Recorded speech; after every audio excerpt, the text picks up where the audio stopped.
C'est important parce que j'ai eu la chance de participer déjà aux 2 précédents référendums et l'ensemble des 3 consultations constitue une sorte d'aventure institutionnelle. Nous accompagnons à notre mesure le corps électoral en lui permettant de faire son travail le mieux possible.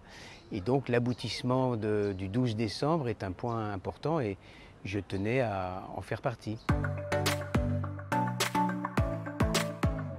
Alors, entre les 3 consultations, il n'y a pas de différence technique et le travail du délégué restera le même, c'est-à-dire s'assurer pour le compte de la commission de contrôle du bon fonctionnement et de la régularité des opérations, chacun dans son bureau de vote, et puis aider à la résolution des difficultés d'inscription sur la liste électorale spéciale, puisque c'est l'un des points originaux de cette mission.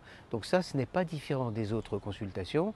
Ce qui est différent, mais ça nous échappe, c'est le contexte dans lequel se place cette consultation, puisque vous le savez, certaines formations indépendantistes ont souhaité ne pas participer au scrutin, ce qui aura un effet sur le taux de participation et peut-être sur l'ambiance générale. Voilà, je crois que c'est ça la différence principale. Mais cette différence, elle n'affecte pas directement les délégués de la commission que nous sommes. Elle concerne le climat général en Nouvelle-Calédonie autour de cette consultation. Le jour du scrutin, chaque délégué se rend dans le bureau de vote qui lui a été affecté. Nous n'avons pas de rôle décisionnel. C'est toujours le président du bureau de vote et le bureau de vote qui prennent les décisions nécessaires. En revanche, nous sommes l'interface entre ce bureau de vote et la commission de contrôle. Vous savez que la commission de contrôle, à la fin des fins, elle a comme rôle de proclamer les résultats. Et donc pour proclamer les résultats, il faut d'abord avoir réglé tous les incidents qui peuvent se produire pendant le vote. Et pour ces incidents, lorsque nous en constatons, nous les soumettons à la commission de manière à ce qu'elle les règle avant la clôture du scrutin.